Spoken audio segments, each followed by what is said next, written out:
Hi, I'm Janyan. In this video, I was trying to make a new box for my micrometer because the plastic one it came with is a bit rubbish, but turned out to be a little bit too nice.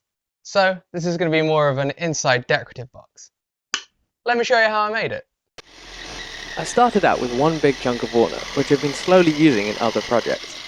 It had to be cut into smaller panels, so I cut 5 panels at 10mm thickness for the sides and bottom, and 2 at 22mm thickness for the top. I superglued runners onto the 3 side panels for planing, and then PVA glued the top and bottom panels. I used superglue for the side panels just for a quick glue up, whereas the top and bottom panels were going to have a few hours to sit before I needed them. The side panels were planed to thickness, freed from their runners, and then tidied up on the belt sander.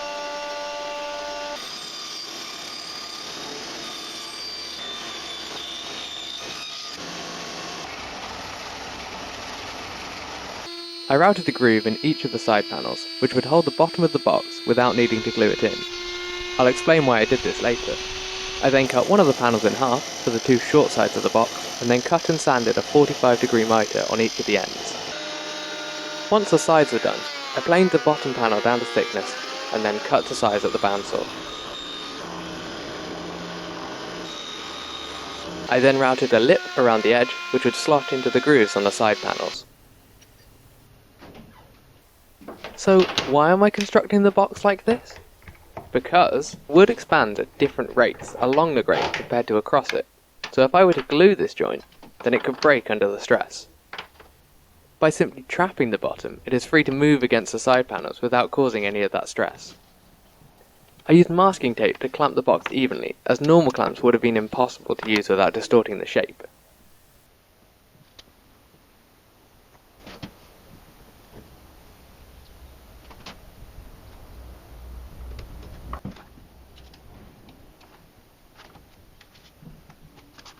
While that glue was setting, I got to work on the lid, planing it and cutting it to size.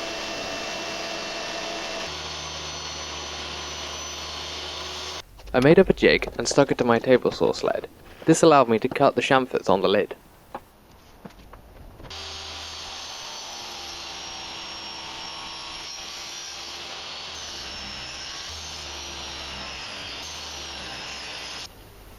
There was a lot of burning from the blade, and the corners didn't quite match up perfectly, but nothing a bit of sandpaper can't fix. Once the glue from earlier had set, the main body of the box could be sanded as well. I picked up the trick of cutting splines with a biscuit jointer from Bent's Woodworking. These splines are cut so that I can glue in a thin strip of wood with the grain pointing perpendicular to the miter joint to add strength. They also look really pretty. I had a bunch of offcuts from when I made the bee coasters, which made great splines.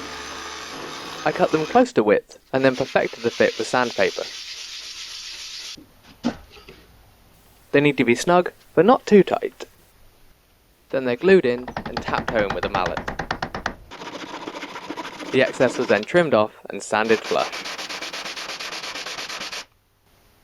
Lastly, recesses were chiselled into the box and the lid to attach the hinges.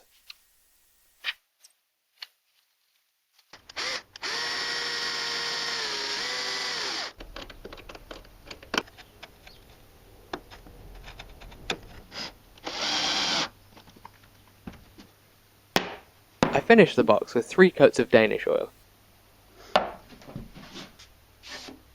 And this was when I realised that it was too nice to keep in the garage. Look how well it fits in on the mantelpiece.